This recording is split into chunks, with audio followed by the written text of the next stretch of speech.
Hello, beautiful community. We're going to do a React video on a really important topic that a few of you have requested. And I think even though there is so much going on in the world that we should probably talk about instead, I still think this is worth doing. And of course, we will get to everything else. And as I speak, we've just had Rishi Sunak, Keir Starmer, the UK Prime Minister, meeting Donald Trump, and Trump talking about rare earths. We're going to dig rare earths. So I promise I will get to commenting on all of that over the next couple of days. But let's do this Reacts video that goes to the core of the issue of immigration. And what happened is that Konstantin Kisin from Trigonometry has said that the ex-UK Prime Minister, Rishi Sunak, isn't English. He's British, but he's not English. And that's caused a big kerfuffle all over the internet. And many conservatives have said that Kisin is wrong and that Rishi is English. And Suella Braverman, the ex-Home Secretary, who's an entrepreneurial politician, right? Not a post-truth populist, but a political entrepreneur. These are folks who ride the waves of algorithm-mediated public opinion for self-advantage. She has said today, or today, I think in the Telegraph, that she isn't English. I was born here, raised speaking the Queen's English and educated in England, yet I'm not English. My parents, members of the Indian diaspora, were born in Kenya and Mauritius. For Englishness to mean something substantial, it must be rooted in ancestry, heritage, and yes, ethnicity, not just residency or fluency.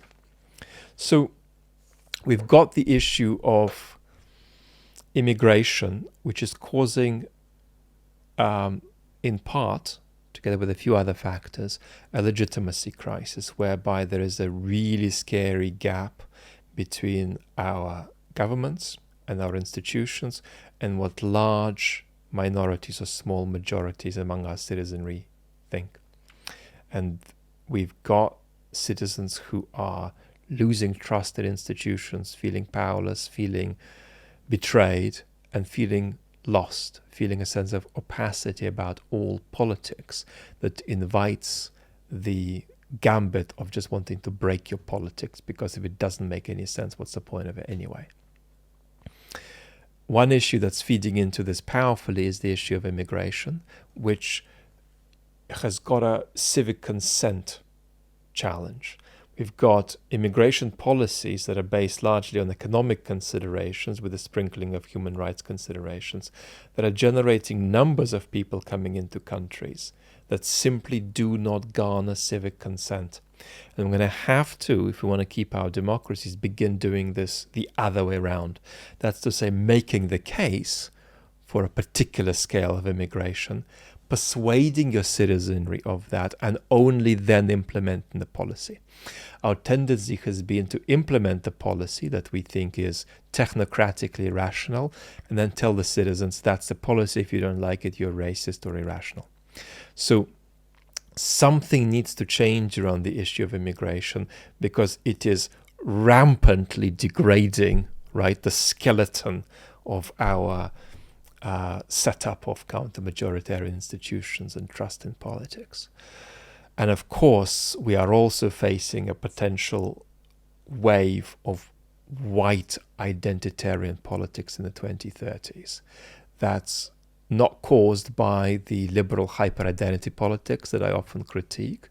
That's the politics that's dominated institutions recently, which has said, look, you take political disagreement as core moral disagreement as a matter of identity, and you take a matter of identity as something that institutions need to not just subscribe to, but inculcate in all their members.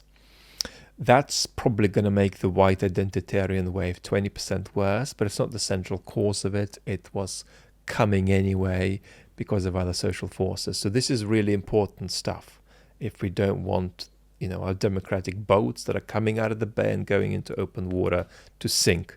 So let's watch and react. At what percentage of the native population does England cease to be England?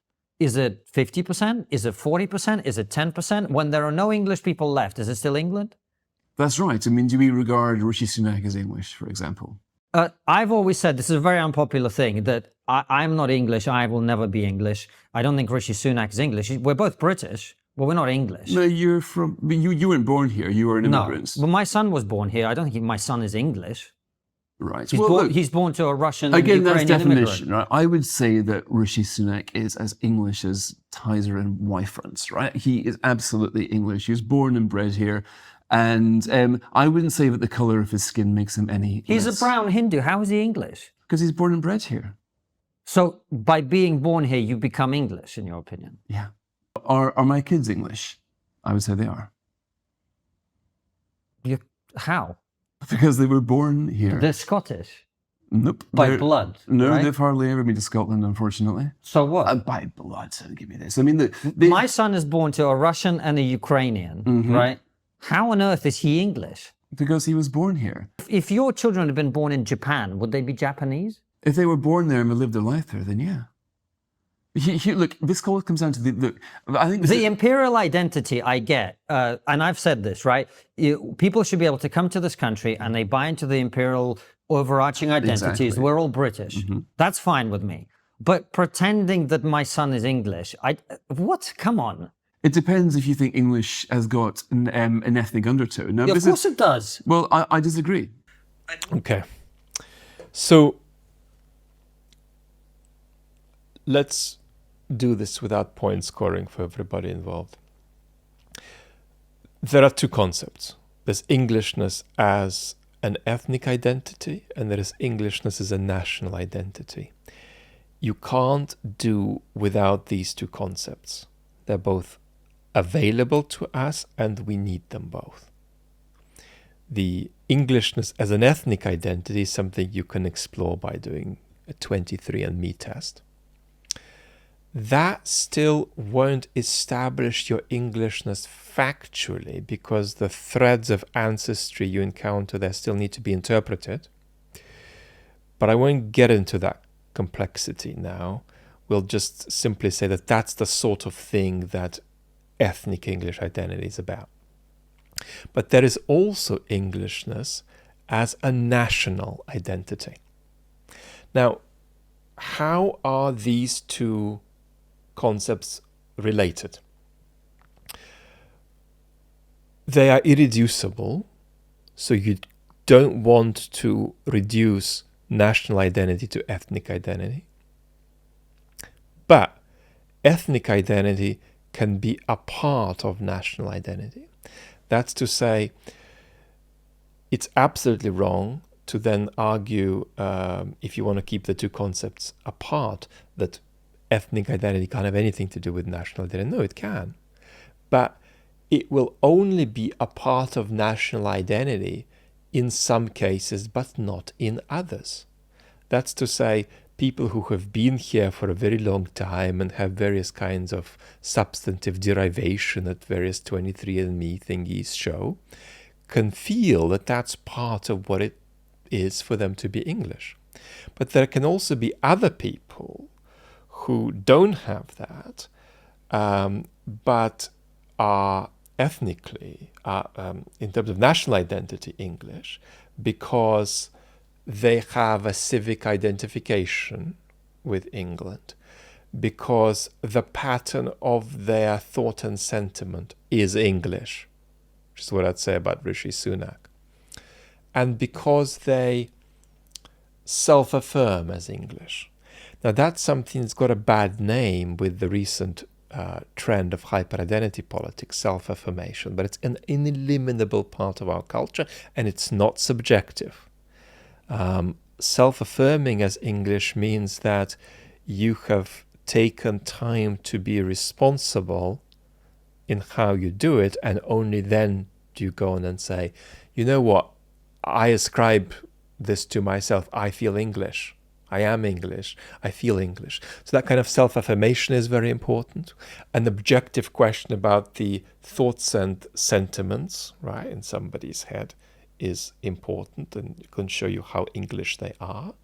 And then, of course, a sense of civic belonging and civic responsibility tied not just to Britishness, but to Englishness. So how do you then answer Konstantin's question? Well, what if you're born in Japan, but you're not ethnically Japanese? Are you Japanese in some sense? Well, the answer is that the relation of ethnic identity and national identity isn't going to be the same everywhere. It's not a fixed thing.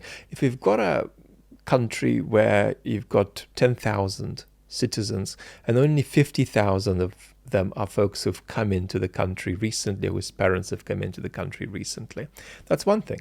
But if you've got the 10 million folks in a country and 5 million of them are recent incomers, that's going to create a different relationship between ethnic identity and national identity. Ethnic identity in that second case will play an important part in many people's national identity, but it'll be a much less important part in such a pluralistic society. So on Japan, the answer to Konstantin is the more people get born like that in Japan, right? Born there, living all their life there, but not ethnically Japanese, the more that will change the relationship between ethnic nationalism, ethnic identity and national identity, with ethnic identity remaining an important part of national identity, but a less important part than it used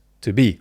So we've basically got two concepts: ethnic identity, national identity. They have a particular kind of relationship. They're not reducible to one another. And we need both. And so what we can say is that Rishi Sunak is certainly not ethnically English, but his national identity is English. And I'm comfortable saying that, right? I went to school in the UK in Berkshire. I went to a good comprehensive school after going to a really bad school for children that got expelled for violence from other schools. I went to a good comprehensive school, which is a regular state school. But across the river was Eton College, one of the posh public schools, which in England means private school. And Rishi didn't go there. Rishi went to Winchester. But a lot of the boys were similar in many ways. If I'd seen Rishi there, who is my age, I would have said, that's an English public school boy, and he's got these such and such qualities. So it seems to me it's absolutely a substantive political, cultural, and civic observation about Rishi that is English, and it would be entirely possible for somebody to jump to a few correct conclusions about what I have in mind when I say English boy Rishi. So I think that's how you work this through. You have two concepts, and he is English according to one, and he's not English according to the other. And that does fairly well reflect common usage, actually. Now, let me give one big warning here before we round ourselves up. And that's that we have to absolutely listen to people's sentiments on the doorstep about immigration if we want to keep our democracies. But we've also got to be aware of a potential for a kind of psychopathology on this, which is worth emphasizing. And it's this. For a lot of people in the modern world who have lived in the same place for a long time, life has become so disrupted and transformed that the level of transformation and disruption they're facing is almost equivalent to the level of transformation and disruption that immigrants are facing when they move. Which is to say that there is a quest to feel at home in your home, a feeling that if you dramatically restrict immigration that you're going to feel that, but the reality that that's going to be only partly so, because the truth is it's the very idea of being at home that has rather disappeared in the modern world because of the degree of untethering of social bonds, the degree of transformational developments in the economy, in politics, in informational environment. So that's really important to bear in mind. And if you want to compare pathologies, what's interesting is that there is actually a pathological overlap between something like radical fundamentalist Islamism and hard right fascist positions on immigration. Both of these stances have an account of what it means to be at home that are actually delusional, they're actually fictional, they're actually striving to retain something that has been lost in modernity. So that's also something that we should keep in mind. Enough. Lots of love.